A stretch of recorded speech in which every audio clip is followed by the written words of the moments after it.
अपराध करने वाले के प्रति भी दया की भावना। शांति पहला लक्षण है। भाव में भी पहले शांत भाव है। हमारे ऊपर श्री हरिजू की कृपा है, इसकी पहचान ये 8 लक्षण। पहला शांति, अर्थात घोर अपराधी के प्रति भी गुस्सा ना क्षमा करना, ये हरि की कृपा का लक्षण है।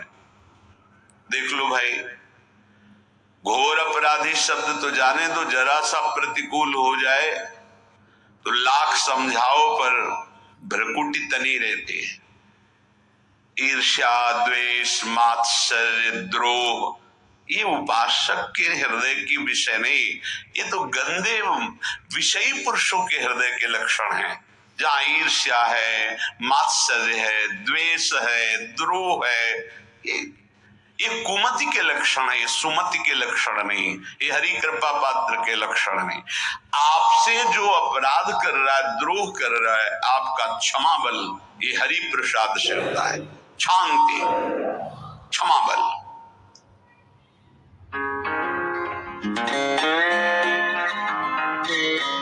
ChatGPT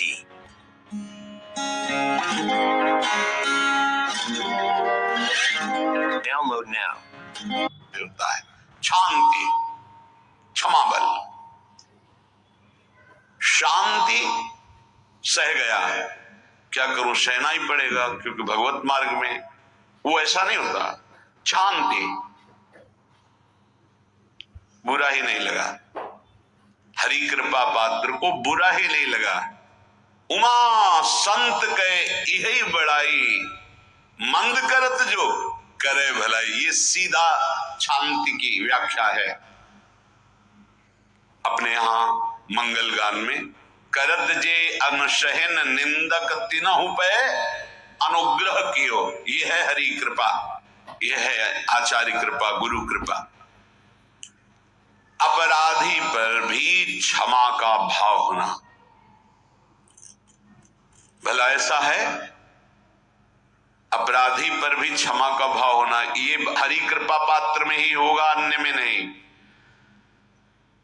तो अगर अपने हृदय में ऐसा लगे कि ऐसा नहीं है तो हरिजू से प्रार्थना करनी चाहिए कि कृपा करो मेरे में सामर्थ्य आवे। दूसरा, अनुसूया, वो किसी भी के प्रति कभी भी कोई दोष दर्शन ही नहीं करेगा। दोष कथन, दोष श्रवण की तो बात जाने दो। अनुसूया, दूसरों के गुणों में दोष ढूंढना ये नहीं होता, हरि कृपा पात्र में ये नहीं होता। ये सब भजन के नाश करने वाले, जैसे पहला अपराधी पर क्रोध कर देना, तो माया ने भेजा इसीलिए था कि तुम्हारे साथ व्यवहार ऐसा करे कि तुम क्रोध करो, क्रोध करोगे तुम्हारी ऊर्जा शक्ति नष्ट हो जाएगी, अध्यात्म में जो चलने की थी, और कहीं तुमने संकल्प कर लिया तो भजन शक्ति नष्ट हो जाएगी। तो अगर भजन बल है तो गया, जरूर उसको दंड मिलेगा, पक्का मिलेगा, 100% मिलेगा, लेकिन आप खाली हो गए, ना भजन करने की वृत्ति रहेगी और ना भजन रहेगा, दोनों बात। अनुसूया, किसी के सद्गुणों में दोष देखना, गुणों में दोष ढूंढना, ये हरि कृपा पात्र में नहीं होता।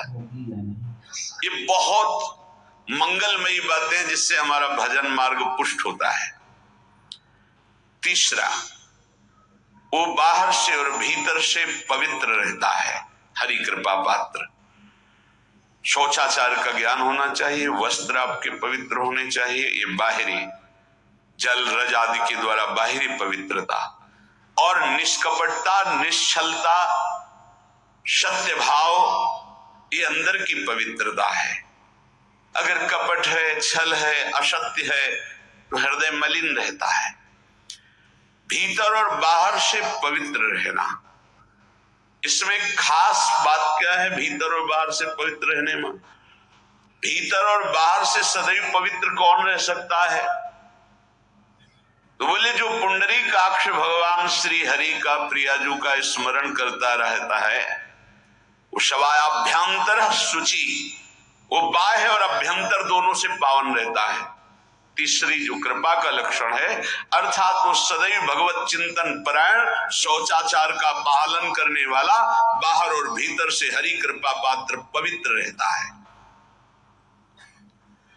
लघु शंका में जल पात्र में रखा जाता है, जनेंद्रिय को पवित्र किया जाता है, फिर हाथ रज से धो के, फिर कुल्ला करके, आचमन करके, पैर धोकर, ऐसे पवित्र आचरण, ऐसे पशुवत व्यवहार ठीक नहीं। कुछ लोग ऐसी गलती करते हैं कि जिसमें शौच हुआ जाता है उसी में बैठकर लघु शंका करते, तो सारे वस्त्र, पूरा शरीर अपवित्र हो गया आपका। अब तो अटैच बाथरूम की व्यवस्था माया ने कर दी है। हमें लगता है कि शौचालय अलग होना चाहिए और स्नान गृह अलग होना चाहिए, थोड़ा ही चाहे भेद हो, अंतराय होना चाहिए पवित्रता के लिए। अब ये शौचालय है, यही स्नान करना है, यही लघु शंका करनी है, ऐसे तो पवित्रता का निर्वाह नहीं हो पाता। यदि जिस उस जगह आप शौच करते हैं, जो बैठकर उसी पे बैठ के लघु शंका करते हैं, तो आपको पूरा वस्त्र सहित स्नान करना चाहिए पवित्रता के, तभी बुद्धि भ्रष्ट हो जाती है। आपको मंत्र का निरंतर चलना ये कठिन पड़ जाएगा। पवित्रता का निर्वाह करो। देह राग मिटने के बाद एक स्थिति आती है, अवधूत स्थिति, उसमें फिर शरीर की पवित्रता का कोई संबंध नहीं रह जाता। पर अभी तो संबंध है ना देह भाव से, तो बहुत हो से लघु शंका ऐसे करें कि आपके पैरों में, वस्त्रों में छिट्टी ना पड़े, पवित्र रहें। हर समय हमें पवित्र मंत्र जपना है, नाम जपना है, श्री की सेवा में रहना है। बहुत जल्दीबाजी खड़े खड़े लघु शंका की, छिट्टियां पड़ रही, बस ऐसे चल दिए, वो पशुवत आचरण भगवत मार्ग में नहीं चल पाओगे। वो अंदर तुम्हारे व्याकुलता पैदा करता रहेगा, भोगों की, संसार की।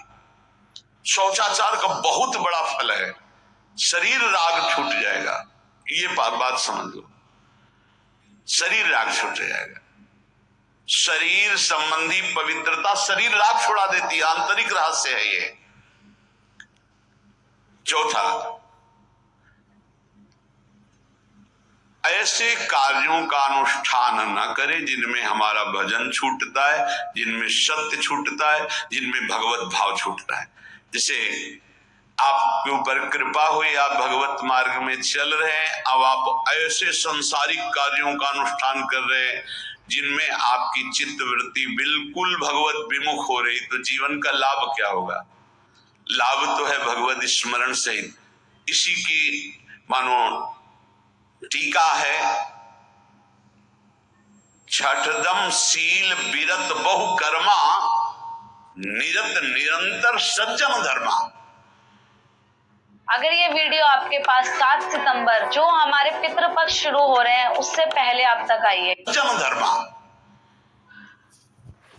शीलवान और ऐसे कर्मों से विरत जिनसे भगवत विस्मरण होता है। जो सज्जन पुरुषों के द्वारा धर्मानुष्ठान होती हुई, उन्हीं का अनुष्ठान, ऐसे कर्मों में ना जाए जिससे भगवत विस्मरण होता है। जैसे कल